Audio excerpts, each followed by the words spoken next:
relationships are scalable. If marketing's job is to build relationships at scale, and if relationships are built through conversation, how can marketing be used to drive conversation? We didn't really define relationships. The channels via which relationships are built have changed, and we're now, technology is allowing us to build relationships at scale on a personal level. Leverage relationships to drive growth in your organization. If you shift the focus to relationships instead of revenue, magic things happen. Relationships are at the core because they help you build affinity and trust. That's how relationships are built. What's going on, everybody? Welcome to another session of Relationship-Led Growth Live. I'm Mike Grimberg, CEO of Proofpoint Marketing, and I've got Joseph Lewin here, who's our Director of Growth. Welcome back for those of you that come every time we're here. For anybody new, welcome to you as well. We are obviously in the middle of annual planning season. You're either completely in the middle of it or maybe just getting started, but I think all of us are in it or about to be in it if we're not. So we wanted to dive into how to make it as successful as it can be, because it can be extremely stressful. It's a stressful time in general. Add to that, the economic environment we've got and budgets and every dollar being scrutinized. And especially as a marketer, this can be a really frustrating and stressful time because, again, cost-cutting measures are in place in a lot of organizations. Finance teams are scrutinizing a lot of things and looking for justification. So we want to talk about how to set you up as much as possible for success to do just that going into 2024. First, we'll chat about why we're here, if you will, like why things are as contentious as they are. We'll talk about that really briefly. Talk about some high-level things, and then we'll talk practical, tactical things that you can do both this year and also beyond. And the reason I want to talk about the beyond part is depending on where you're at and where your data is at in terms of how much data you have and what you have access to and how clean it is and all that kind of stuff, there's might be limitations to what you can do this year. Doesn't mean you should do nothing, but we'll talk about what you can do now, and then also what can you do to put in place so that next year is significantly less stressful than this year is. So we'll talk about both of those things. As Joseph commented here, we're going to be doing some giveaways. If you're watching live, if you've seen before, we've got some fun card games that we have. Post a comment, let us know what's going on. It could be a question. It could just be a thing to say hi and tell us where you're joining from. That's always fun. Yeah, all that kind of stuff. So, and we'll be giving those away to anybody that comments. So, all right, let's dive in. I think, a good place to start is if you're a marketer and you're joining, you've likely felt either now or in the past, you felt this kind of distrust from executive leadership or finance or sales leadership around what you can actually deliver on. You've probably had ideas that have been shot down, entire plans that have been shot down. Maybe because of it, you've even stagnated, from a growth perspective in your organization. and this kind of common phrase that we hear, not having a seat at the table. So the proverbial table. All those things are real for a lot of us. I know it's been a while since I've been in that seat per se, but when I was, VP of marketing in an organization, or even prior to, I definitely felt that from time to time. So the reality, I think, is that we marketers have kind of done it to ourselves to a certain extent. Right? I'm not saying we should take full blame, but I think we should, take blame where it exists. And I think there is a lot of pent-up frustration out there from other departments, from executive leadership with marketing. And a lot of it is justified, to be honest. I'm not in my current position as CEO of Proofpoint, but in other agencies I worked in prior to, I remember lots of clients having like use it or lose it budgets, and all the time, toward the end of the year, everyone comes, "Hey, we got to use this. What can we do to spend this money? Because if I don't spend it, I'm not going to have it for next year." That's a really bad reason to spend dollars. Yet it happened in Fortune 500 organizations. It happened in startups. It happened across the board. I remember seeing this. Things like slush funds that were like hidden away in a variety of kind of machinations, if you will, that agencies would get to take advantage of. Things like that. And those are just some of the reasons why I think there's so much, again, pent-up frustration, because as much as we marketers like to complain about needing more budget, in a lot of organizations, it's one of the biggest expenses outside of just payroll. So doing things like this, I think, has caused a situation that a lot of us are in right now, or a lot of people are in right now. And Mike, this is even more true in economic downturns. So, if the economy is booming, you get a lot more leeway to try new things, and definitely better possibility that if you've got some new idea and you go, "Hey, I don't know exactly what this is going to do, but I'm pretty sure it's going to work. I have a good feeling about it." If the company's doing awesome and you've got money coming in, and the borrowing money is cheaper than it is right now, you might get away with doing some of that stuff. But a common phrase that I heard as I was talking to marketing leaders starting about May this year is, "I've been told I can't spend any more money with outside vendors for the rest of the year," or "I have a budget freeze and anything that we're not currently running is completely off the table until next year." And so that goes to what you're talking about. It's not that the marketing leader has earned this place of trust where when they're going to bring something, everybody goes, "Okay, I know there's going to be a business impact and I know they're going to show me what that is." Instead, they've earned this reputation of it's kind of the extra, or the arts and crafts department, and if we've got extra budget, we'll throw it over there. So it's even more important going into next year, and with how the economy is, that we learn how to use these tools correctly and don't end up in that spot for next year's budget, or for this year's budget and moving forward as well. Yeah, and I mentioned a big reason for this, I think, is data, or having access, either having the data or having access to the data.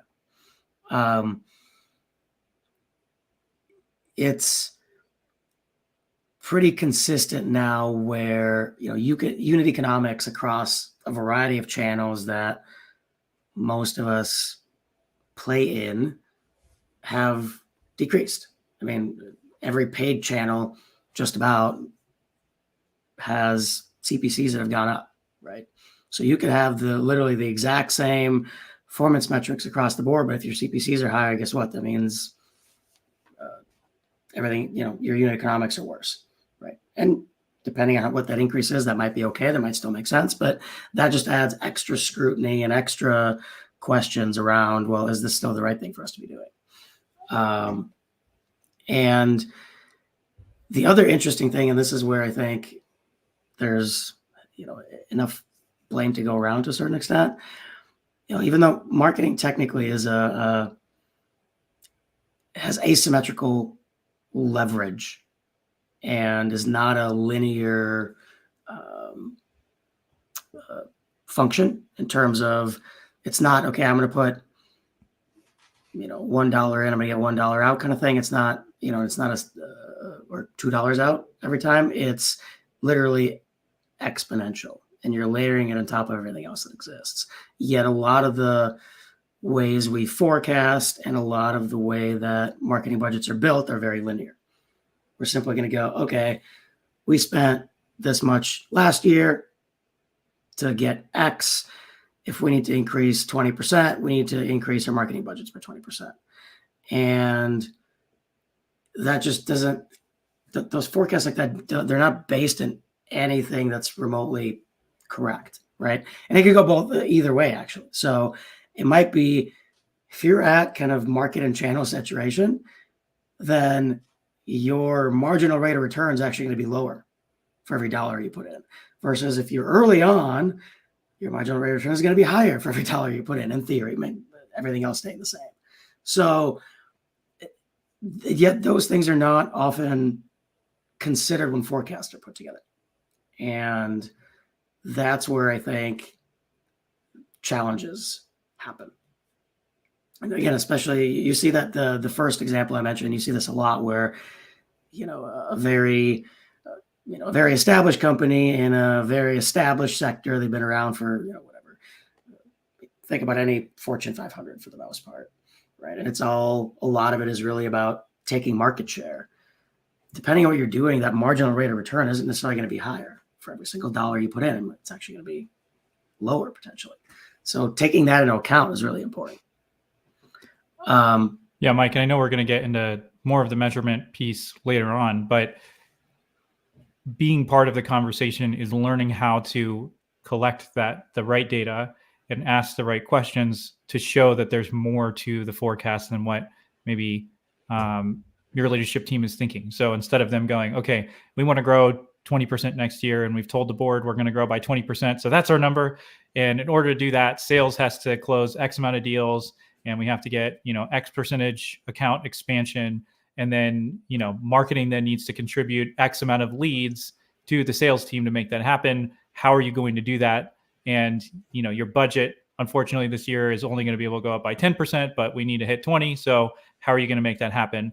Then your marketing plan becomes very reactive based on what you're being told. Whereas the reality might be, there could be a huge shift that's happened in the market that as a marketer, and if you're doing your job to get out there and do research and have your finger on the pulse of what's going on, something might be totally shifting in the industry that changes who you should be focusing on. Or, you might have uncovered a low-hanging fruit that's going to give you exponential return if you focus budget somewhere different than what makes sense based on the forecast that you've been given. But if you're not collecting the right data, you're not looking at it, you're not analyzing it correctly, and then you're not asking the right questions to leadership, that's what's ending up getting you into that reactive position. And I'll just give an example that I've been in the past where, I'm working as a marketer. I'm trying to get customer research going. I'm going to events and talking to our potential customers in person, really learning about what's going on with them. And then I'm coming back and saying, hey, we're spending X amount of money on events, and I won't say exactly what it is, but it was a lot of money. A huge chunk of our marketing budget, way more than what we were paying everybody combined on our team, is going to events. But there was no way to track the value of those events. So it's just, we've always done it. It's always helped us grow. We're going to keep doing that. But then I'm coming in and saying, hey, look, I'm talking to customers. I know they're on LinkedIn. We should devote some ads to some money to LinkedIn ads. And they're like, hey, you can have $500, see what you could do with it. I got approved for that. We did it. And we actually got really high opportunity off of $500 of free LinkedIn money and $500 from our budget. And then they were like, oh, that's too high of a cost per acquisition, so we're not going to keep doing that. And they didn't have any budget, any numbers to back that up. But I also didn't have the right data to back my point of view up. And so that program got shut down. And it's the plays that I was trying to do there are what we do for clients, and it works. So I knew in my gut, and I know that I was right on that it would work, but I didn't have the information. I didn't do a good enough job of making a business case and being able to really do that correctly. So what ends up happening was, for me, was kind of the story we just told. Leadership says, here's this huge stretch goal. I knew, based on, because I worked really closely with the sales guy, there's no way we were going to hit that. Like, it was astronomically beyond what we had done the year before. And it was literally just a wish that we could hit that. And then all of the forecasts, all of the projections, all of what our KPIs were, both for the sales guy I was working with and for my portion from the marketing, what we needed to bring in, were based on nothing. But then I didn't have the tools or the knowledge to make a different case for that. So I was just kind of ended up getting stuck in doing a bunch of things I knew wouldn't produce the results that we could if we focus on the right things. Well, so this is an interesting thing to dive into, actually, and I'll give everybody a slightly different example. So I was fortunate enough before we started Proofpoint, I was working for an energy startup, and while it didn't end well, not having anything to do with the marketing side of things, we don't have to get into that, but I worked for a CEO who was a former executive at Procter & Gamble, General Mills, Best Buy, etc. A lot of kind of the top, at least at that time, consumer companies out there, CPG companies, or retail as well. And he was a marketer by trade, so that obviously helped. But even with all that, as we were starting out, I was tasked with, hey, it wasn't an annual planning. It was just, okay, we need to get things going. I was tasked with building a forecast and a plan and a budget and all that kind of stuff. And my first pass at it was not a very good one, and I rightfully got spanked a little bit. But his feedback was like, look, I don't want to see channels. I don't want to see all this kind of stuff. What I want is, I need a business case for various buckets of activity. Okay, now what does that mean? So what that means is, at the end of the day, if you are a CFO or if you're a CEO and you're all the way at the top, right, in your executive leadership team, you don't care about channels, all that kind of stuff. What you care about is, yes, what's the ROI going to be? But more specifically, you're looking at it in terms of risk. So as a marketer, what you need to be doing, and this is getting into some of the practical stuff, is looking at, think of it like an investment, right? Marketing is an investment. And you want to be investing in things that have asymmetrical risk-reward ratios, at least projected. And you want to be really looking at and assessing the risk of making each investment. What does that mean? So, Joseph, in your case, what I would have done is I would have, and I'm not saying it would have worked. Again, sometimes there's nothing you can do, and this is where maybe it's time to move on, kind of thing. But being in that situation, what I would have done is I would have looked at opportunity cost and framed it in that way. So part of the risk is, well, if I'm going to spend another $1,000 here, what can't I spend it on? So if their focus is on conferences, I'd go, okay, let's say we want to run this pilot because we need time to optimize it for 3 months. That's $3,000. Does that mean we go to one less conference, or does that mean we have a slightly smaller booth at one conference? What kind of impact do we think that will have? Right. So if it's, I know conferences don't cost $3,000. It costs way more than that. But if it's replacing one conference, because you have to rob Peter to pay Paul, you can say, okay, the risk is we're not going to be at this conference at all. We, on average, historically have gotten X number of conversations from this conference, of which, one piece of business comes through, which is worth X. So we're potentially leaving that on the table. in exchange for this and the learnings we get out of it, right? And I would frame it that way. Realistically, if it's $3,000, it's more of like, hey, can we just decrease the size of our booth by whatever, instead of a 16 by 20 or whatever, we do a 12 by 12 and maybe a slightly smaller sponsorship. The impact is likely small. We're still there. We still have a presence. Here's how we can make up for it. And it's just a smarter use of our budget. We can do both. And these are the learnings we're going to get. And maybe you can even find then a way to work like, hey, conferences are important. Cool. We'll support conference attendance through ads or whatever too, something like that. So yeah, or maybe focus the ads in a geographical region where we know we're most likely to reach people that are going to one of our biggest conferences or something like that.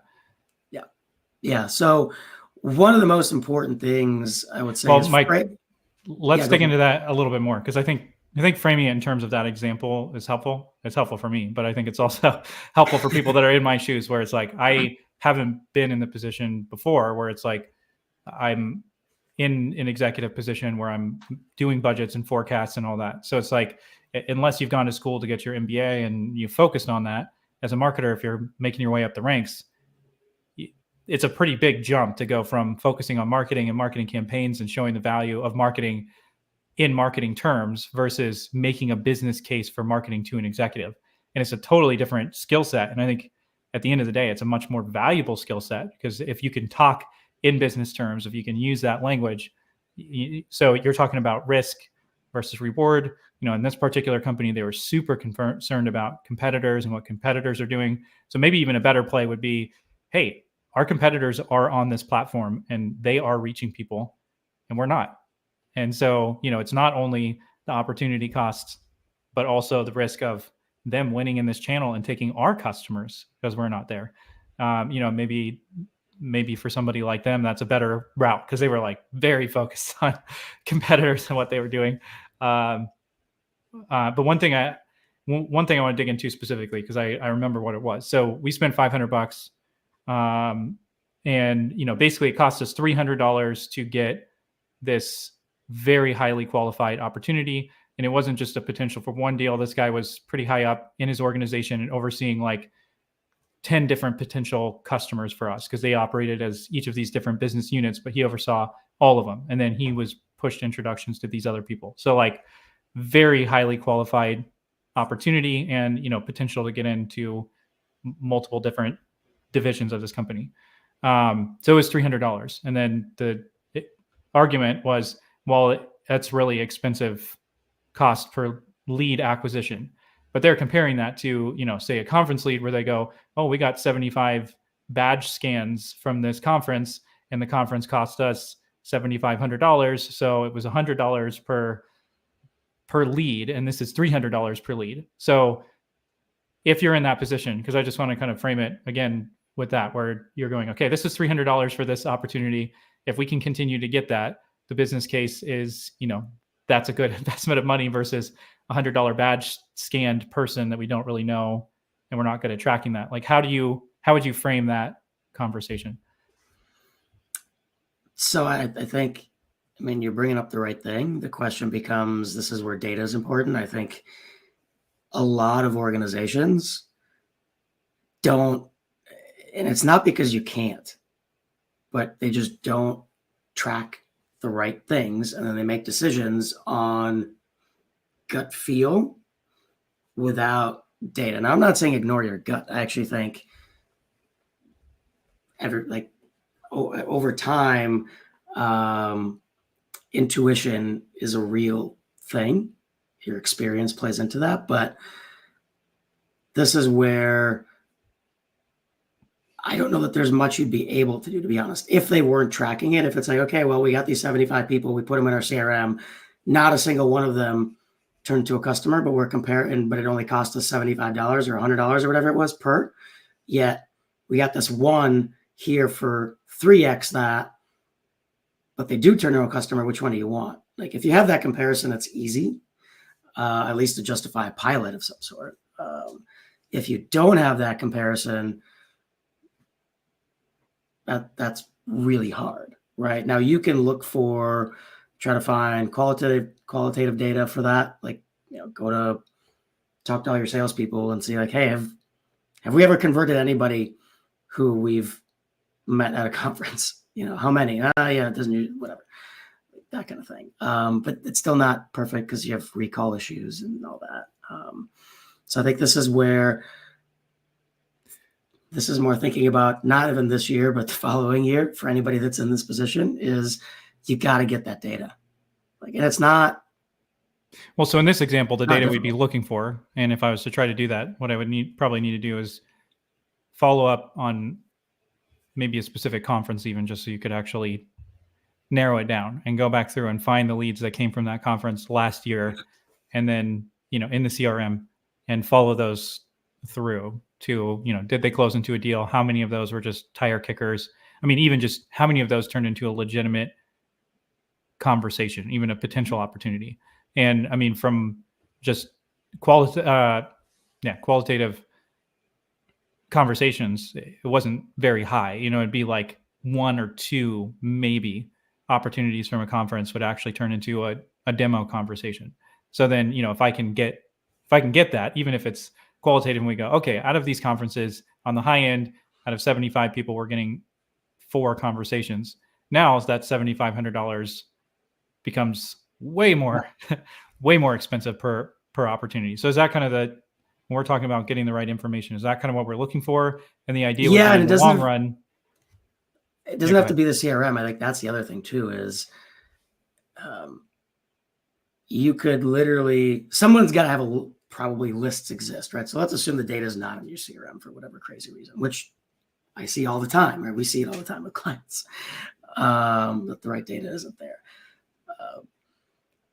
Well, salespeople are busy. They don't see the value. They're closing deals, so they don't put it in. And that's kind of usually why that happens. The point is we can leave that aside, but the point is you have somewhere there's an Excel sheet at minimum with a list of leads that have come from the last X number of conferences, right? It might not be perfect, but you can then compare that, like figure out what, you could see which companies these people were with at the time and see, are you now doing business with them?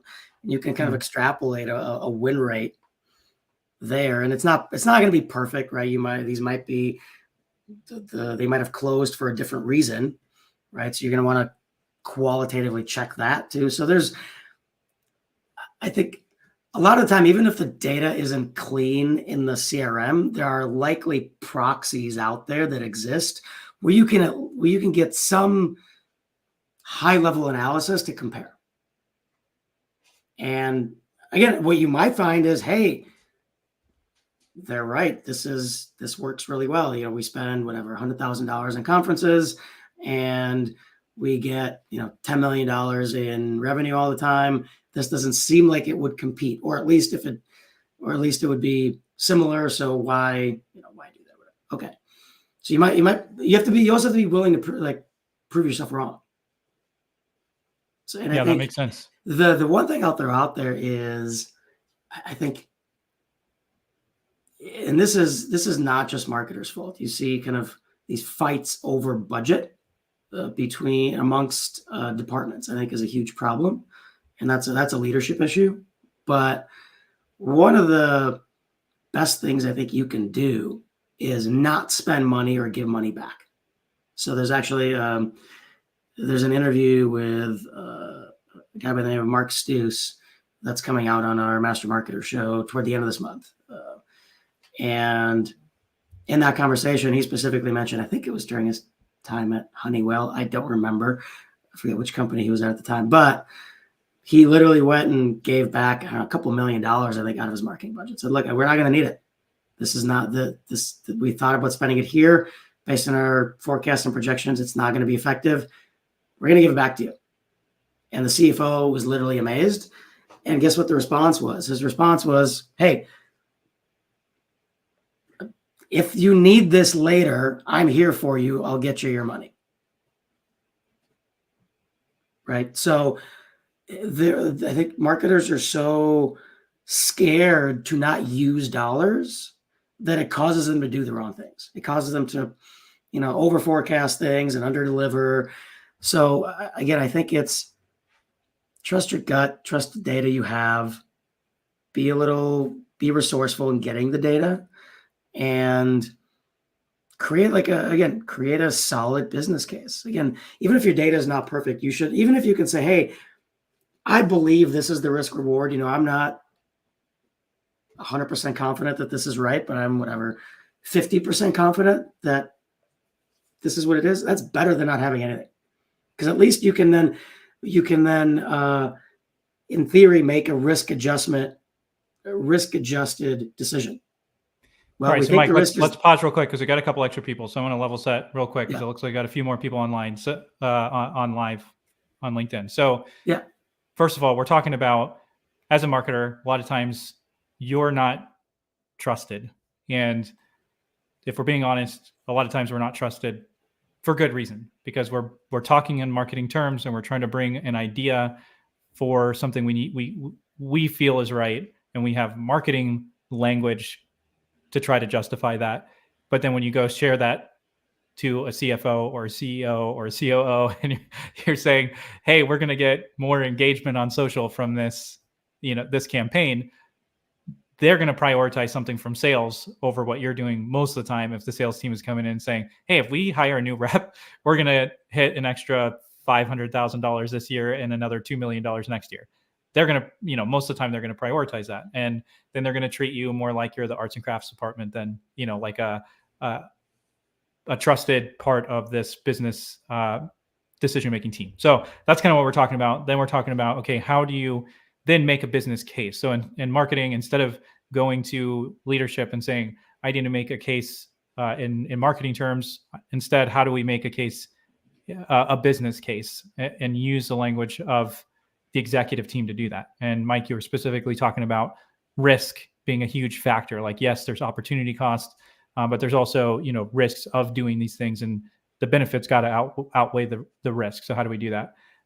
So that's a level set. Real quick, again, we are giving away one of our Cinco decks, or a couple of them. So if you're joining, comment, just tell us where you're joining in from, or if there's part of this conversation that you want to know more about, go ahead and leave a comment, and we'll send you one of the Cinco decks. They're pretty cool. I have a link in the comments for that. So Mike, I do want to talk through one more scenario, and then I know we have more on, okay, what does right look like? And then if you don't have the right setup, what can you start doing, and what questions can you ask to get there? But I want to ask one more practical question about making a business plan or a business case. So we run podcasts for clients. We run podcasts here. And I feel like that's one of the things that if your company's not doing it and they don't have the right frame of mind for it, just say what your marketing department is doing is ebook downloads, and you're running lead gen ads, and you're getting something coming back from that. And you're using traffic to the website, and some of these engagement on social followers to justify what you're doing. Then you're coming in and you're going, okay, I really believe that a podcast is the right thing for us to do. You've been on LinkedIn, you're seeing people talking about podcasts. You go, this is a great idea. We should do it. Nobody else in our industry is doing it. You go to your leadership team and you go, we should start a podcast. And they go, yeah, take a hike.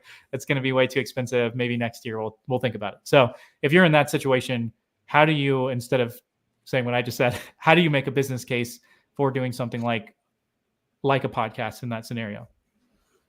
So I think we have to take a couple of steps back before we can address that in particular. And the reason for it is probably one of the most important things you could do now for your 2024 plan is actually two things. Number one is make sure you understand what the business strategy and objectives are. Okay. Is there a focus on margin and cash flow? Is it a focus on net new customer acquisition because we're prepping for a private equity buyout or going public or whatever? Is there a focus on any of that stuff? I don't need to give more examples. But a problem I often see is, especially in situations where the most senior marketers, say like at the director level, one or two things happens. Either they are not thinking that way. They're not really thinking of marketing as a business function. They're thinking of marketing as a marketing function.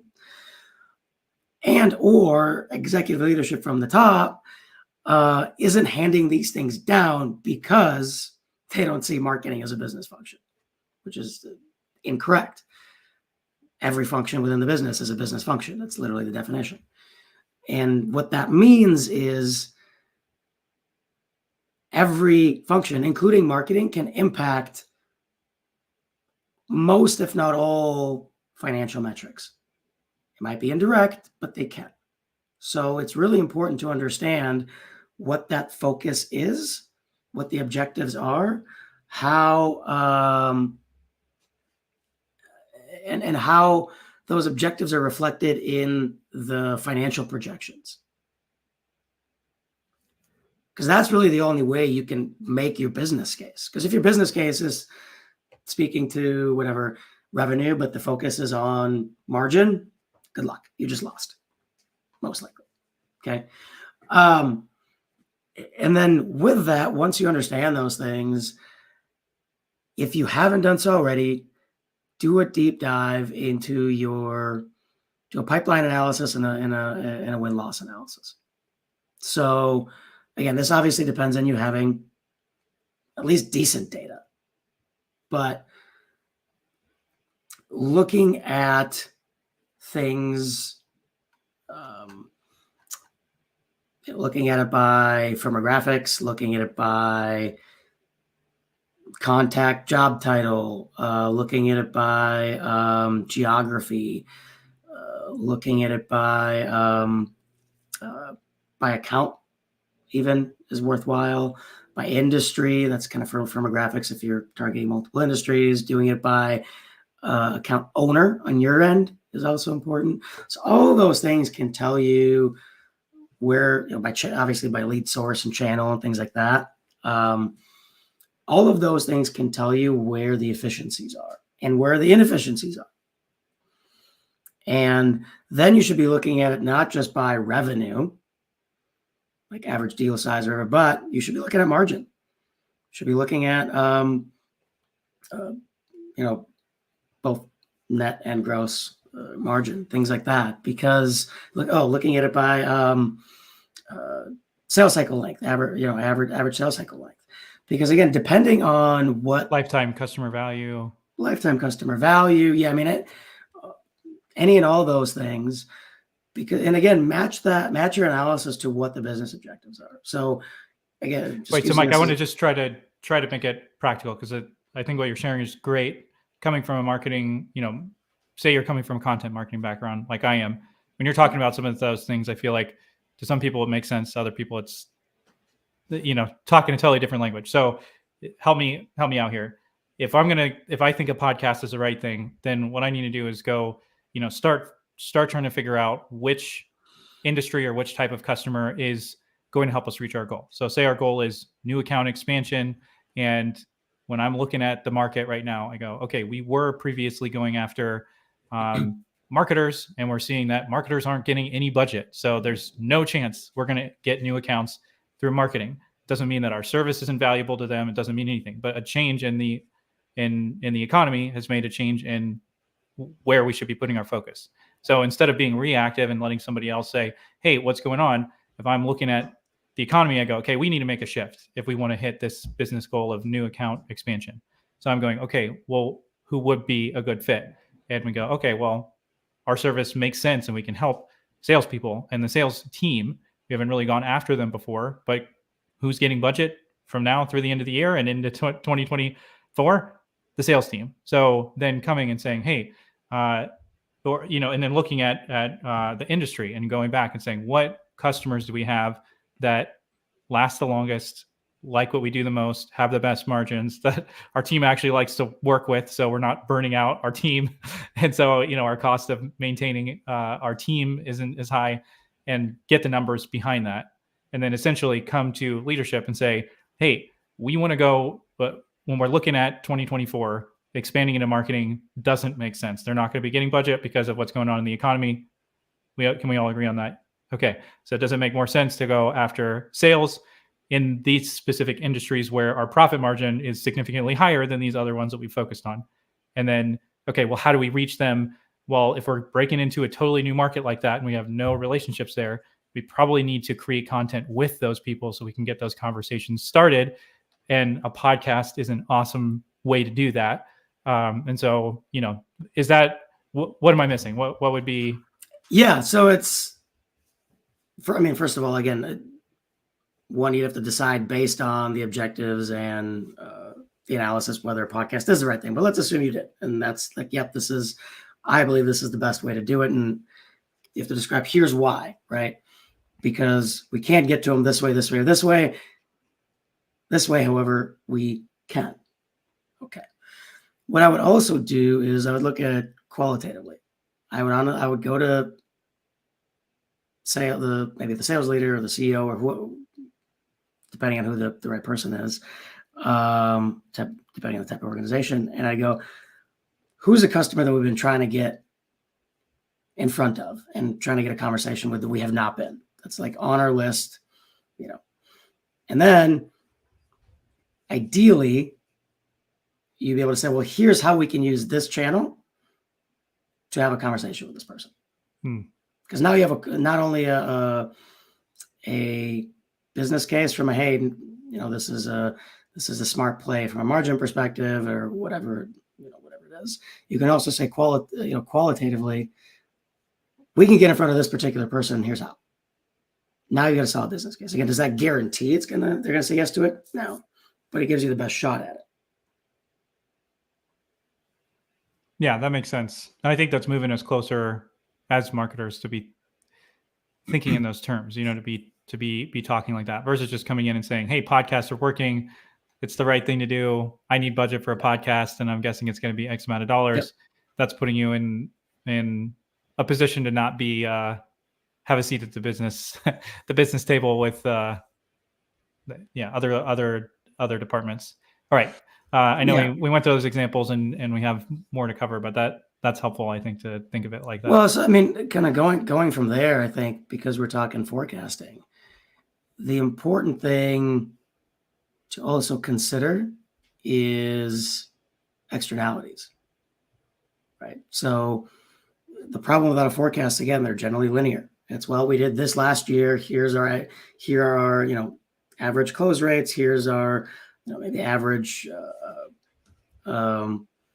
percentage that goes from stage to stage to stage,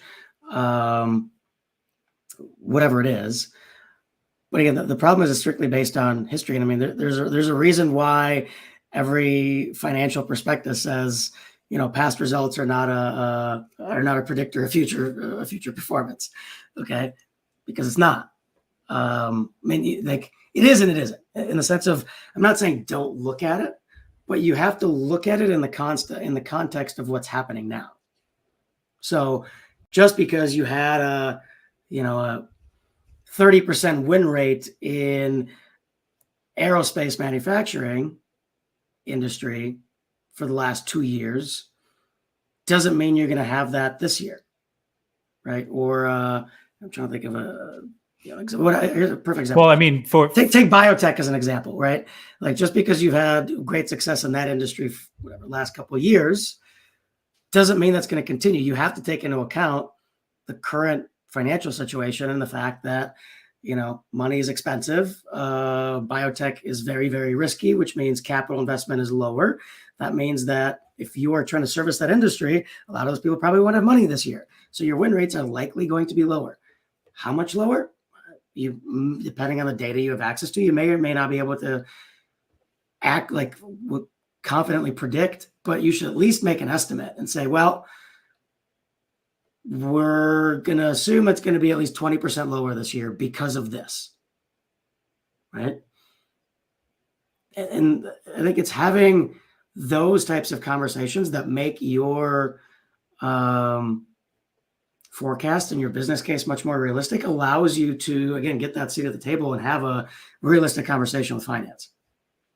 Yeah. So I think what we're really trying to get at here is you can come in using marketing language. You can come in using, the language you've traditionally used and continue to not really be trusted. But the difference in what you're saying is when you're showing them that you're thinking beyond marketing, and that when you're coming in and saying, hey, marketing can really have an impact on our business goals. Here's things that we need to think about when we're forecasting marketing. And even maybe sharing something like, look, we've been getting this cost per acquisition. we're not going to get that if we just increase our budget, and just laying that out and showing a projection. Okay, we're hitting 3/4 of the market now. You're going to give us an extra, we're going to double our budget to try to hit this goal, but we're going to actually only get 30% more right now by doubling our budget. And if you are able to show that, that right there is going to give you more credibility and give you more trust than just either accepting it or, trying to say, well, we shouldn't do that. We should do this thing over here. I think that's helpful going into what data you can find. So two things, because we got 12 minutes left. I think two things that would be helpful to cover is, one, what is the data that you ideally are tracking? And we couldn't go through everything. So, maybe it's the top 5 to 7 things that are important to be tracking. And if you're not tracking those this year, like if you are tracking them, how do you get a heck yes for your 2024 plan? You go look at that data, you analyze it, and then you are making a business case based on the data and telling a story about what you should be doing based on that. If you don't have that data, then it's okay, what do we need to be doing to get that data? And what questions do we need to ask to get the buy-in to do that? And, most likely that's going to require you getting the sales leader to implement something with their team, which is going to be challenging. So anyway, Mike, what are some of those data points that you really need to be collecting to make good forecasts and decisions for your planning? Oops, you're muted, Mike. I'll give kind of the quote, I hate the term, but quote unquote best practices ones where you need no matter what. And then I'll give maybe some unconventional ones that I think could be really, really helpful. Some of the basic stuff is lead source, right? You really need to have a solid understanding of where things are coming from. And again, I don't want to turn this into an attribution conversation per se, but you need to understand, hey, did this person come in from an event? Did they come from paid search? Did they come from LinkedIn ads? Did they come from the podcast, whatever, right? And there are problems with every single attribution solution out there in terms of something's going to be better than nothing, whatever. Yes and no. Like you have to be careful about this, right? Because it's just as important to understand the limitations of the data that you have as it is to get the data. So I would actually have an argue even more important, because that allows you to assess your risk, right? Are you strictly just looking at correlation, or do you actually have causal predictive data, right? And the reality is most people in B2B do not have causal predictive data. So you need to know that and understand the limitations, and that allows you to at least have some level of risk associated with any investment you're recommending based on those numbers. But going back to you're asking, right? It's being able to connect the originating source, like inbound versus outbound versus channel, etc., to the deal. Having the appropriate stages and standard stage definitions and process for people to move stuff from stage to stage. Something we consistently see with, in the professional services industry is people don't enter in deals or opportunities until they're very close to signing, right?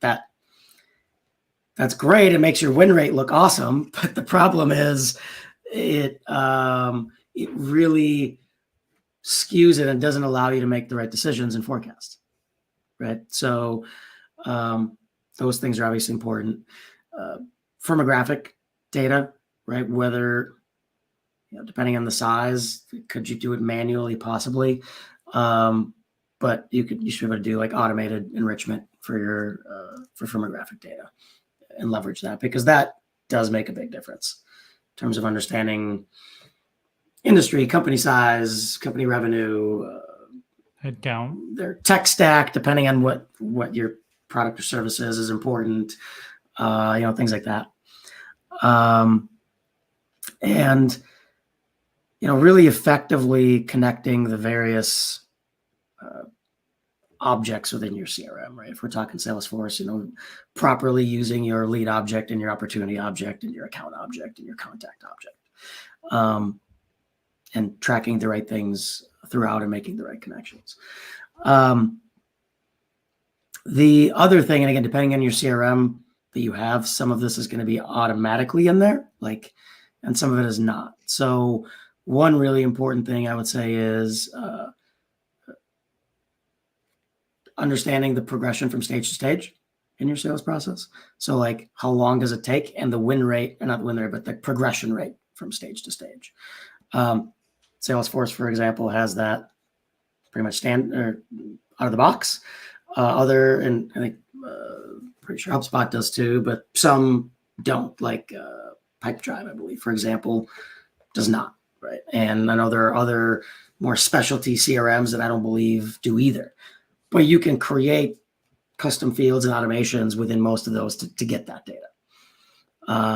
So that's an important one, because what you want to have an understanding of as you're forecasting is where are things getting stuck, and looking at those trends, right? So again, hey, our win rate historically has been whatever, say 30%.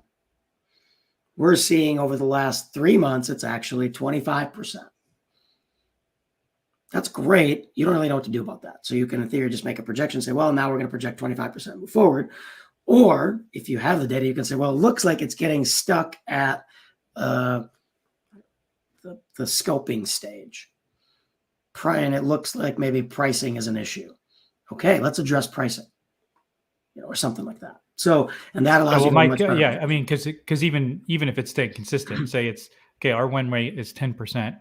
If you're tracking those stages, you might see that, when you get to pricing, you're getting 5,000 people to come in, and you're only winning, 5 of those, or whatever. That'd be maybe a little bit extreme, but you're getting 500, you're winning 5. You're going, okay, this, this could be better. We're getting 1% win rate on this, but you look at it, and if 250 of those are getting to the last stage and it's not moving forward, you go, okay, well, what's keeping them from doing that? Or you get 500 people coming in, and your first thing is to address price, and you lose everybody. You have to start going, okay, either our marketing needs to change on the front end, so we're not having to have all of these meetings with people. Maybe our pricing needs to be online, so we can not get so many meetings and not waste a bunch of our sales team's time. Or you might go, hey, can we adjust price? Because if we were to bring our price down by 20%, we project that we're going to be able to get 50% more people to come through. Well, that's going to drastically increase that last number, right? So, but without those stages, you can't make that kind of analysis. And that affects, I mean, the thing is, you're talking about a lot of things that, because I think there's one thing to address, because I know there's tons of other data points we could talk through, but a lot of the things you've talked about impact your ability to be able to make decisions or make a business case as a marketer. The challenge is that you're really dependent on the sales team and sales leaders to do that, and their incentives to do that don't necessarily align. Like, your sales guy's busy, he's trying to make quota. The guy that you're really depending on is the guy who's bringing in 30% of the revenue for the company, and he kind of does whatever he wants because he's bringing in a bunch of money, and nobody wants to mess with him. So I think one important thing is, if you're not getting this data right now, and you're a marketer, and you go, okay, I need to start making a business case, and I can't because my sales team won't do it. What are some of the questions that you need to be asking to your leadership team? And what are things you can do talking to your sales leader to try to get buy-in for them to start, implementing those things more effectively? I mean, first of all, I think it starts at the top. So I think it's making a business case for getting the data, right? It's, hey, here's the opportunity cost of not having this data for the organization, not just marketing, right? Here's the risk. So I think framing it in that way is, in my opinion, the best way to go. And I think, again, I think it oftentimes has to come from the top, because yes, especially in sales-led organizations, what you described is very common, right? You have the rock star salesperson that doesn't follow process, but is just killing it, and they generally get a little bit more leeway, and that's a problem. Actually, it's a big problem. because it doesn't allow everybody else to get to that point. So I think that's more of a, I mean, honestly, that's an organizational issue. And again, my best advice is you make the business case for getting the data. And if there's no support for that, I don't go find another place to work. I think though, because I want to push you on that a little bit, because I agree with you, and part of the reason I'm here is because I've run into that. But you're saying make a business case. If you're a marketer and you're in that position, which I think marketing people at B2B companies, huge portion of them are in that position. They want to make a business case. They either don't have access to, or their data isn't good. We run into that all the time. So what is a question? You go to your director of marketing, you're going to this CRO that you're reporting to, and you're going to make a business case. What's the questions you need to ask to start getting access to the data? Or, what's a way to kind of start that conversation to show that you are trustworthy and you're thinking more big picture? So again, I would literally frame it, especially depending on who you're talking to, but in a lot of organizations right now, the ownership of this is falling onto finance teams, so the CFO. So in those instances, for sure, I'd be framing it in terms of risk and tying it back to company objectives, right? So making it up, let's assume if the objective is a high focus on margin, and hey, we need to increase our margins by 10%, I'd be going back to and say, hey, here's the problem. With the data we have, I have no way to target effectively to the people who are likely to have the highest margins, because we simply don't have that kind of data in our CRM. Whatever. Let's make this really simple. Let's assume most of the time, this is not the case, but let's say you're working at a consulting firm and they track revenue in the CRM, but the costs are not in there. They're sitting in some other system and they're not connected and you can't get access to it. So you have no idea what the actual margin is on industries, projects, whatever. I'd be going and saying, hey, but by not having this, the risk is we're not going to hit this target because I have no idea who to target.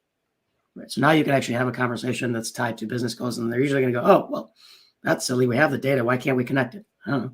Let's figure it out. That makes sense. I think I don't think the advice is any different. I know we're a little bit over time. I'll share a couple really quickly, more uncommon metrics that I personally like to see in CRM that you can set up.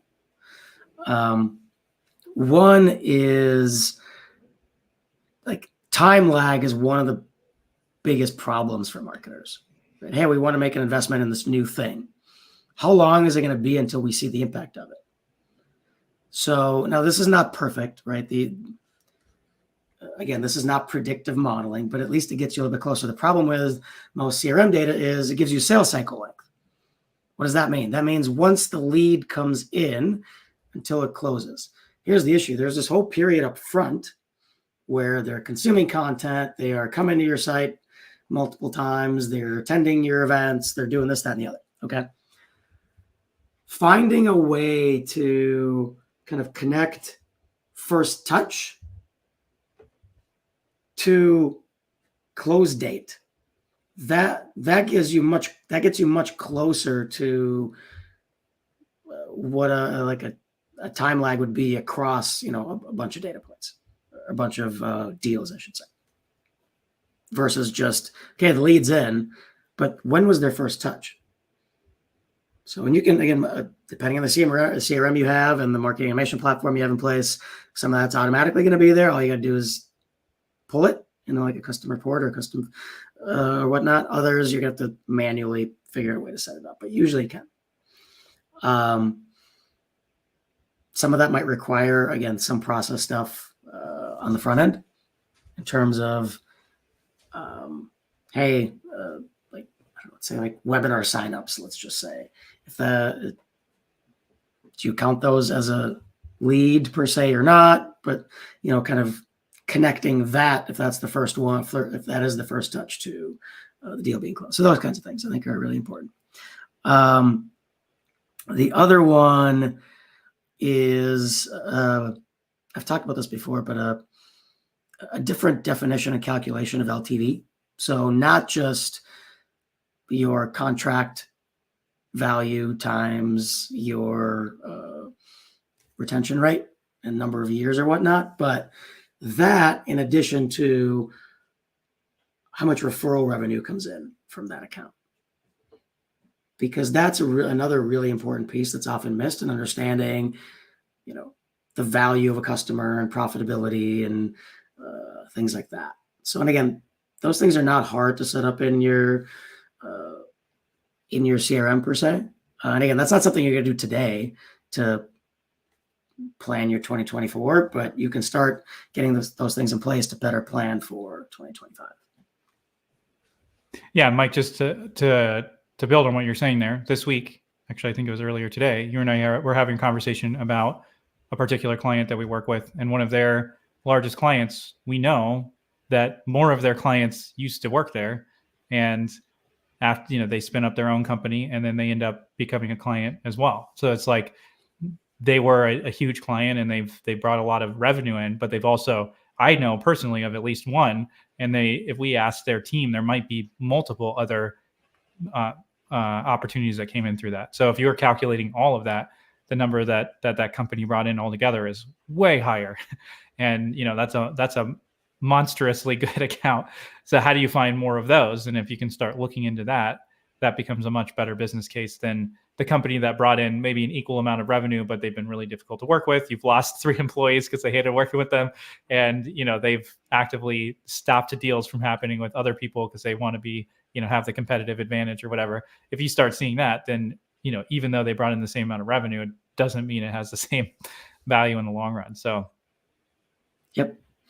Yeah, I mean, this gets into things we always talk about is like the focus on relationships, because referral revenue and quantity and whatnot is a solid indicator of a really strong client relationship. So then if you're tracking this, what you could be doing is saying, all right, not just what industries do we have the highest win rates, or what industries do we have the highest margins, but now you can go, what is the through line between and similarities between amongst the clients where we get the most referral revenue? And now you can start focusing there, because that, again, think about that as leverage. It's not just direct revenue, it's a bunch of indirect revenue. So obviously you have to have a lot of data for that, but over time, if you're doing it right, over the period of a couple of years, if you're tracking that, you should have a pretty strong case to make of, well, these are the qualities of the clients, the work that we do for them, the people who we engage with, the industries they're in that are, and this is an extra 20% of revenue. Great. How can we find more people like this? Yeah, just to kind of tie that back to the whole conversation we've had so far about getting buy-in for your plan. Say you've been tracking that data for 2 years, and as a marketer, you're going through and you're learning how to get that data, how to analyze it, and then there's been a change in the economy like there was this year, so there's going to be a shift. When the forecast number comes out, or maybe before, you're going to your leadership team and saying, hey, things have shifted in the economy. We know this area is going to drop. When I'm looking at the data, this particular industry that we aren't really focusing on right now, we're getting way more referrals coming from them, and their industry is actually going up. And, you could pull outside data to show, the projection for construction is going to go up because there's going to be a new infrastructure money that's coming due or whatever. And so if you're able to pull that information in, brings way more credibility to your case than just saying, I think we should start a podcast because that's what people on LinkedIn are telling us we should do. Or, we need to activate our sales team on LinkedIn. Like, should you? Probably, but that's not going to win you any kudos with your CFO if you come in with that without that good information. So. For sure. So, I mean, we can keep talking about this for hours probably, but maybe the last thing to point out is a lot of the time you'll see, and you kind of mentioned this, is looking at, well, what are competitors doing and trying to implement competitor playbooks and things like that. And I think the more you can rely on your data, the stronger your cases are simply going to be. So, yeah, because I mean that is a common thing that I've run into, and then I hear like, well, what are our competitors doing? Are our competitors doing a podcast? Yes. Well, maybe we'll think about it. No, well, we're not going to do it. And then as a marketer, you're like pulling your hair out. Well, that's where the opportunity is. But to them, they're going, well, there's risk because nobody else is doing it. So maybe there's a reason. They're probably, they're assuming there probably is a reason for not doing that. But if you pull that internal data, you can get the focus of leadership off of what the competitors are doing and look where the opportunities actually are, which is huge. Yeah, and that I know I said last thing, but the real last thing now is I think marketers can help the rest of the organization really understand saturation a little bit better. So the reason why this question of, well, are our competitors doing it, why that's a bad question, is because of saturation. So there's generally an inverse relationship between the number of people doing a particular, the number of companies and people out there doing a particular thing and the effectiveness of that thing. Simply because we as consumers get desensitized to the same thing over and over again, right? I mean, there was a time where cold email was amazing. And some of the first people that were doing it probably had, crazy response rates and, crazy close rates, and the numbers all made sense, etc. Now, not so much, right? Because everyone's done it and everyone's doing it and it's noisy, etc. And that's the same thing that happens from a tactical perspective with literally everything. And I think there's, you can use that, and you can in theory pull the data and you can see it kind of across the board with pretty much everything. So using that as a way to make a case for doing something new. Well, Mike, I've enjoyed this conversation. I've learned a ton. Before we hang up, I'm going to share this. It's the first sneak peek, so we don't have a ton of people lagging after the hour here, but I'm going to share it anyway. So, speaking of launching new podcasts, we are launching a new podcast. Oh no, I'm pulling up the slide. It's not showing up. The GIF worked. Way to kill the momentum there. Well, you keep people guessing. Yeah. Can you all guess what the podcast is going to be called? We're launching a new podcast. It's called Outbound. It's focused on sales people and sales teams. And specifically, there's way oversaturation, kind of leading off of that, for cold calling, cold email. It's not that those things didn't work at some point in time and not that you're not getting anything from them, but especially in professional services, huge saturation and very low and diminishing returns. So we're going to be talking with sales leaders about the strategies and tactics that they've used to build deeper relationships with their customers, so that you can start thinking of an alternative path to just cold calling 100 people a day and hoping that's going to work. What is a better, more efficient path to revenue and consistent pipeline? We're going to be having those conversations weekly, starting on October 16th. So join us for the launch of that. And with that, thank you everybody for joining. See you all in a couple weeks.